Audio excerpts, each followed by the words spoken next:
Once, in a big, busy city full of tall buildings and crowded streets, there lived a very rich man named Eric. He was a billionaire with everything anyone could ever want.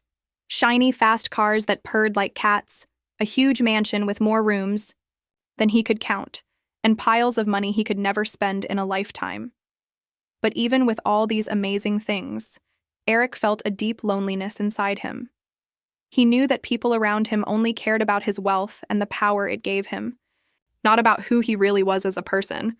Over the years, Eric had been in lots of relationships with different women, but none of them loved him for his heart or his true self.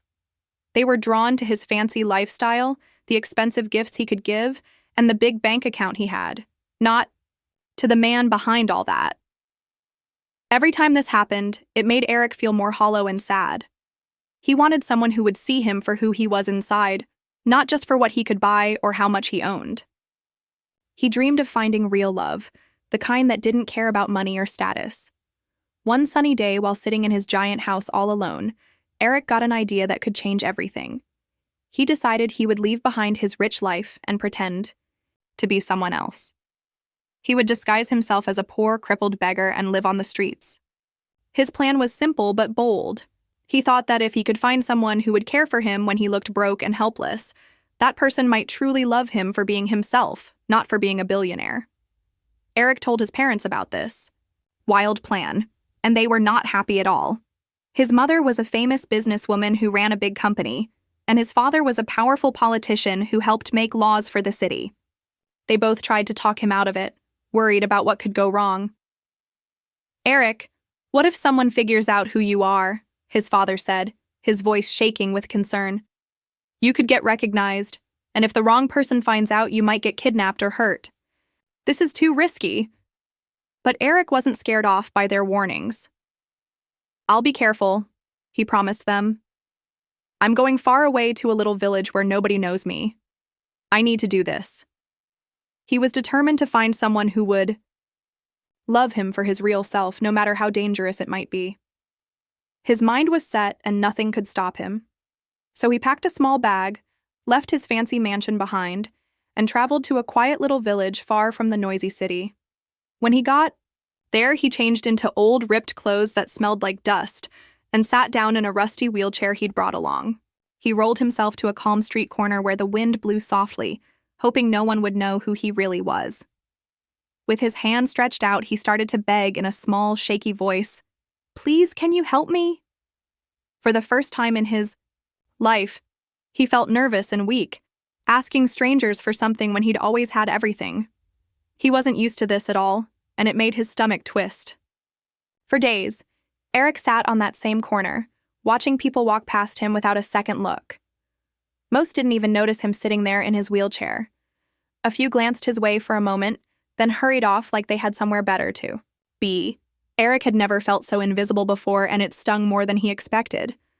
But then, one day, a young woman named Destiny came walking by. She was different from everyone else. She was probably in her early 20s, with kind eyes that seemed to glow and a gentle way about her that made people feel calm. Destiny didn't have much herself. Her family wasn't rich, and her father, Roland, worked hard every day on their tiny farm just to pay the bills. Even though life was tough for her, Destiny always found a way to keep a smile on her face and stay hopeful. As she passed Eric's spot, she noticed him sitting there, looking tired and hungry in his torn clothes. Something about him touched her, and she couldn't just keep walking. She stopped, bent down to his level, and looked right into his eyes. "Are you okay?" she asked, her voice full of real care. Eric was surprised. Nobody had talked to him in days, and her kindness caught him off guard. "I'm just trying to get by," he said quietly, making his voice sound weak to keep up his act. Destiny reached into her small purse and pulled out a few coins. She didn't have much money, but she couldn't leave him without doing something. "Here," she said, pressing the coins into his hand. "I know it's not a lot, but it's all I've got right now." Eric felt a lump in his throat. Her simple act of giving meant more to him than all the money he'd ever had.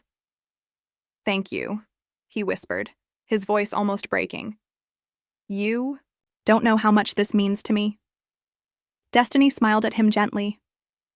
"Do you have a place to stay?" she asked, tilting her head. Eric shook his head, feeling a little bad for lying. No, he said softly. Destiny thought for a second. I live with my dad, she told him. Our house isn't big, and I'd love to help you more, but I'm not sure he'd be okay with it. She said goodbye and hurried home, her mind still on the beggar she'd met. When she walked into their little house, she saw her father resting on a chair after a long day working the farm. His face was lined from years of tough labor, but it still held the warmth and kindness she loved about him. Dad, she started, her voice careful. I met someone today in the village. He's a man in a wheelchair begging on the street. He looked so tired and hungry. Roland listened closely, his eyes softening as she spoke. What did you do? He asked. I gave him the little money I had left, Destiny said. But he told me he doesn't have anywhere to stay. I wanted to help him more, but I wasn't sure if it was right. Roland took a deep breath and thought about it.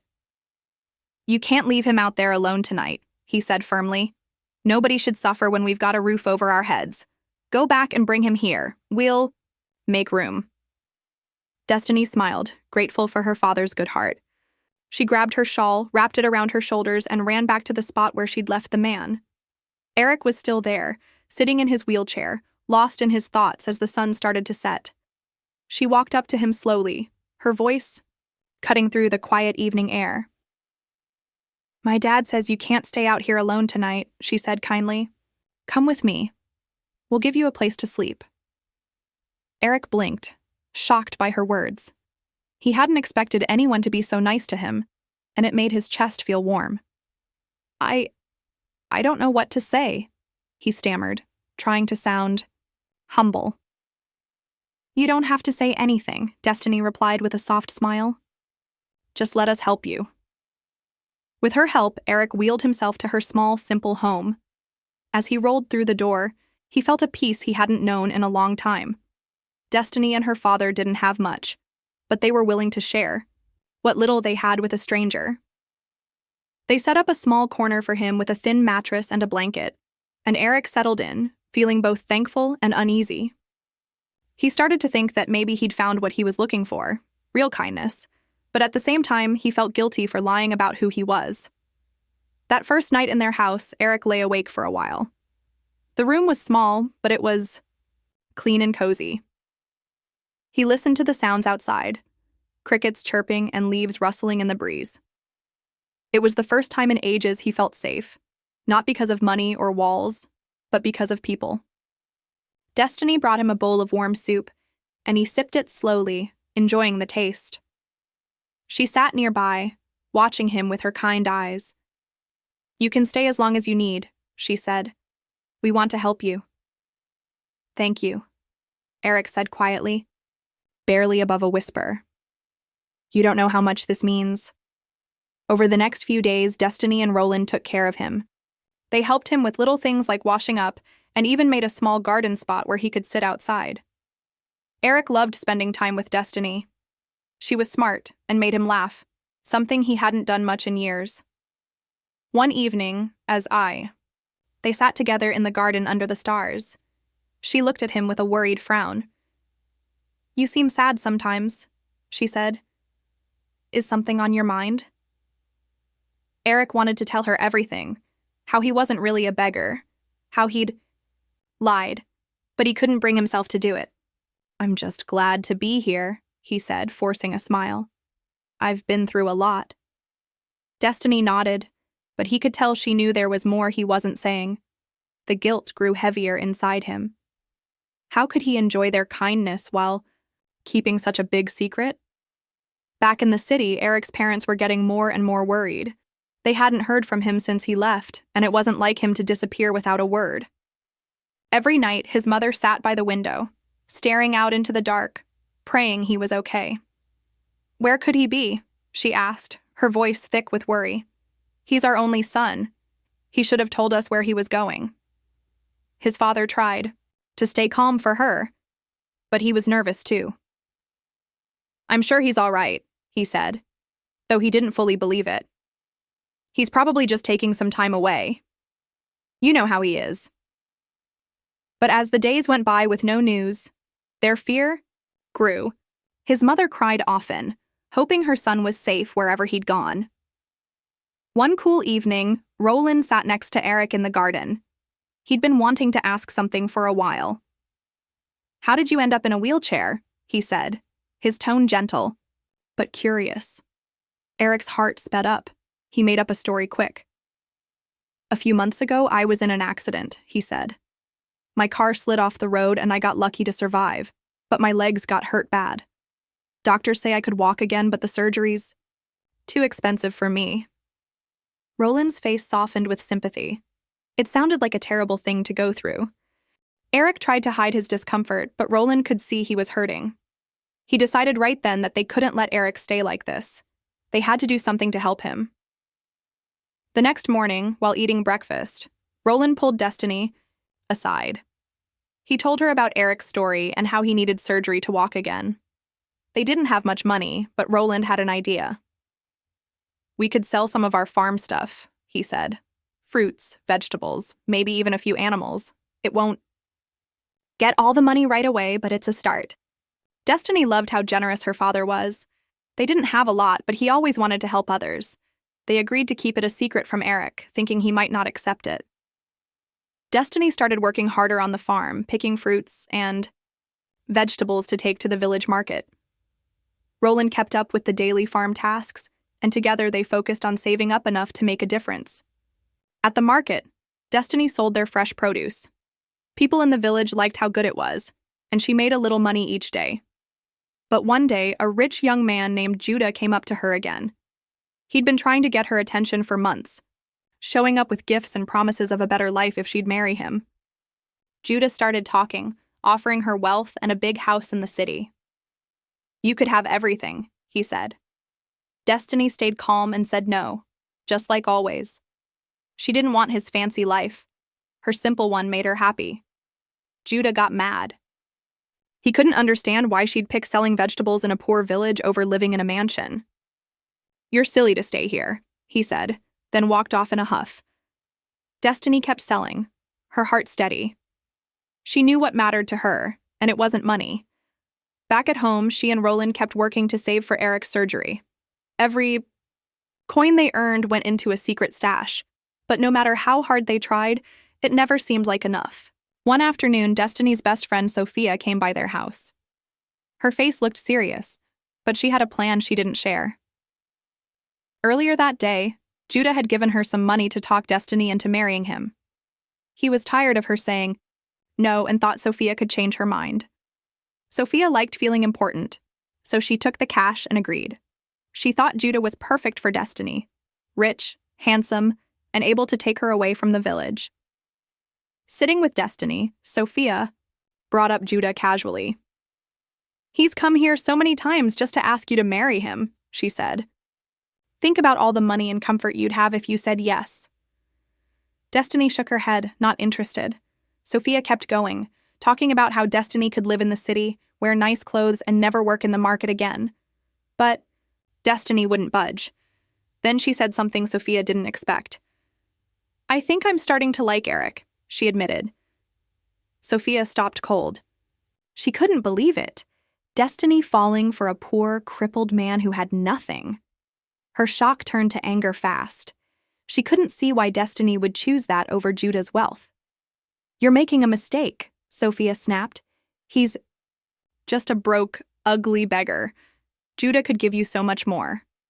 Destiny stayed calm even as Sophia's words got harsh. "If you're just going to talk about Judah, don't come back," she said firmly. "I care about our friendship, but I won't listen to this." Sophia, furious, stormed out of the house. She went straight to Judah and told him everything, how Destiny wouldn't budge and how she liked Eric instead.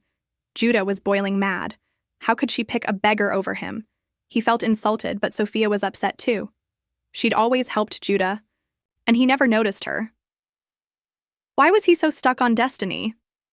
Sophia was pretty, her family had money, and she acted classy. Why didn't he see her? Frustrated, she faced him. "Why chase her when I'm right here?" she asked. "I've got beauty, wealth, everything you'd want."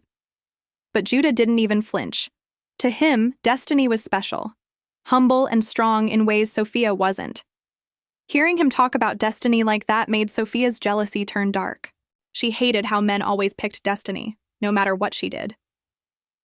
After Judah said no to her, Sophia's resentment grew into something worse. She left him, her mind racing with ideas to hurt Destiny. Meanwhile, Destiny and Roland kept selling their farm goods at the market, but the money for Eric's surgery was still far off. Roland couldn't stand seeing Eric suffer. He'd grown to care about him a lot. One evening after a tiring day at the farm, Roland made up his mind. He owned 2 pieces of land that his family had passed down for years. They were all he had left from his ancestors. But Eric's pain was too much to ignore. That night, he decided to sell 1 piece to pay for the surgery. The next day, he sold it quietly.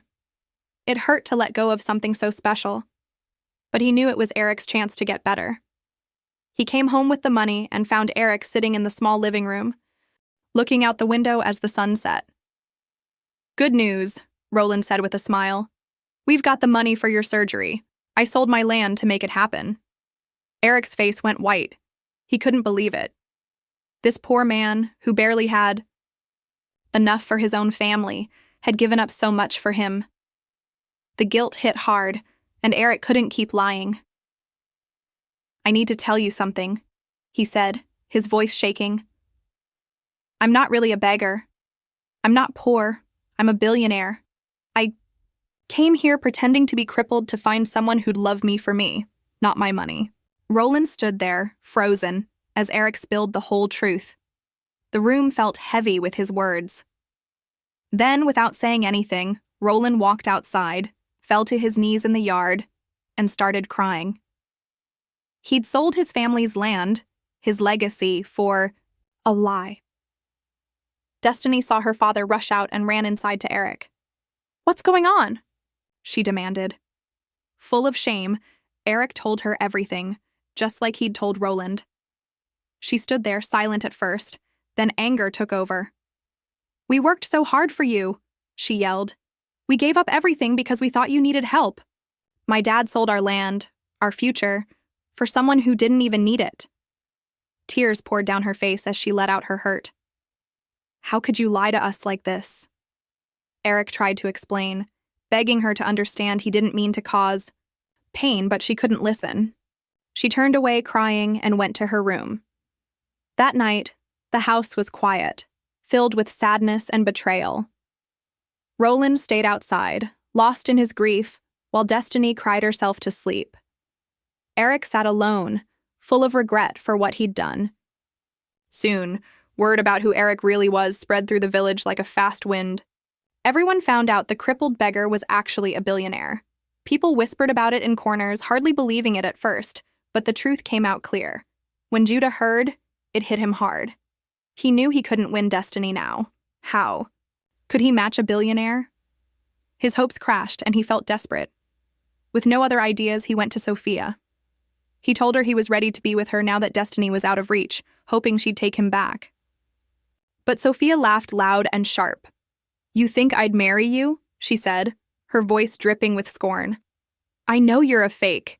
You've been using your boss's cars and clothes, acting rich when you're not. You're a liar, Judah, and I won't waste my time on you." Judah's face lost all color. His big secret was out.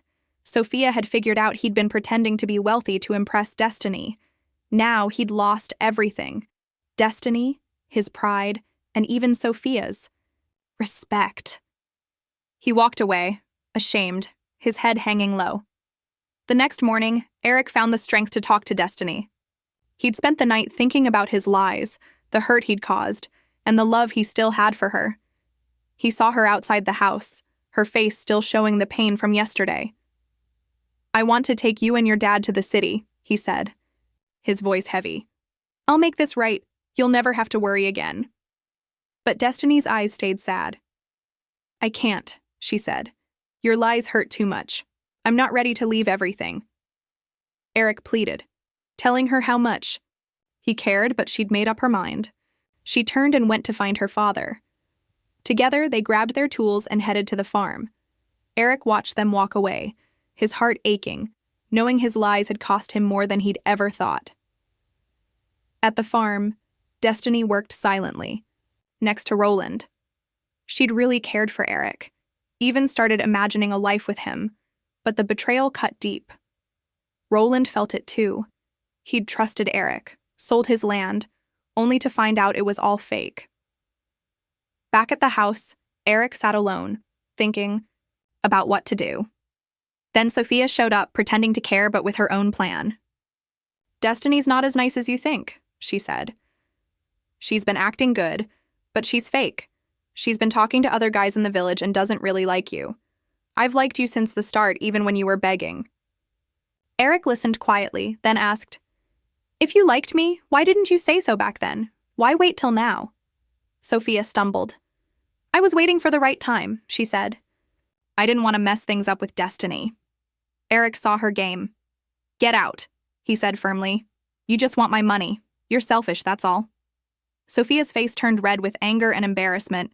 She stormed off, muttering about Destiny, blaming her for everything. Days went by, and Eric kept trying to get Destiny and Roland to come with him to the city. He said sorry over and over, explaining he never meant to hurt them, but the damage was done. They couldn't trust him anymore, and it broke his heart. This family had shown him real kindness, taking him in when they thought he had nothing. It was the love he'd always wanted, and he'd ruined it with his lies. One morning, Eric knew it was time to go. Staying would only make things worse. He packed his things with a heavy heart and got ready to head back to the city.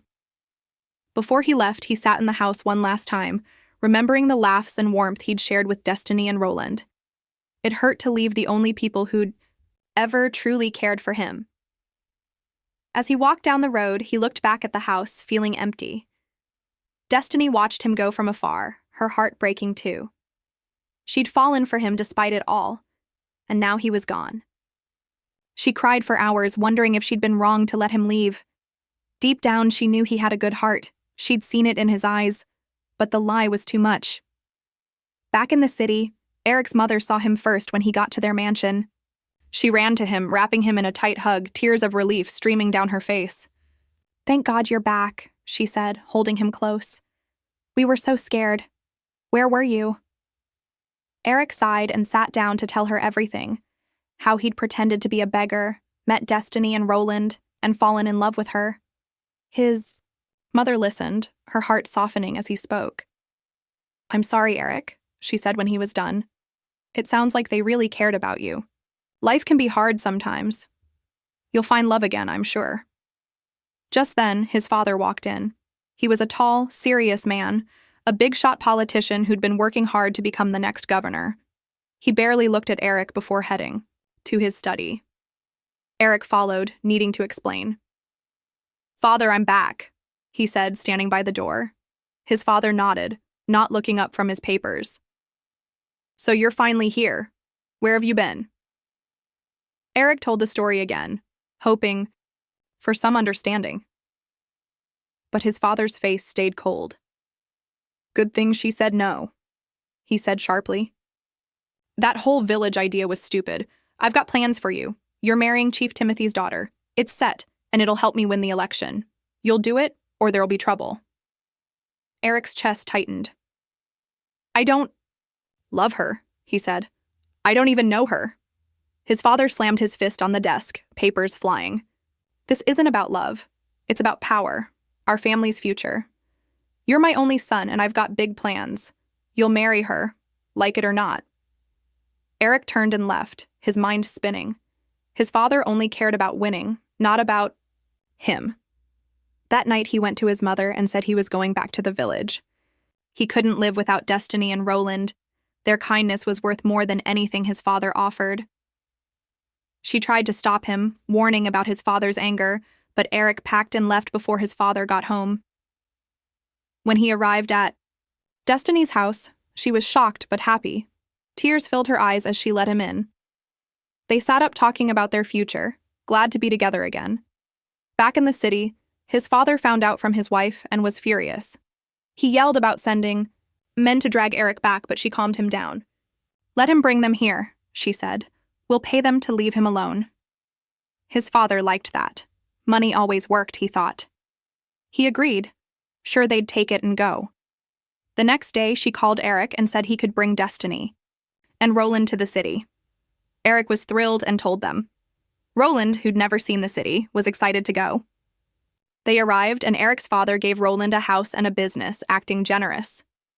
But then he cornered Destiny alone. "You've got your house and business," he said coldly. "Now stay away from my son or you'll disappear, and no one will ask questions." Scared, she told Eric, who stormed to his father, angry at the betrayal. Then he went to Chief Timothy and said he'd never marry his daughter, even lying that Destiny was pregnant.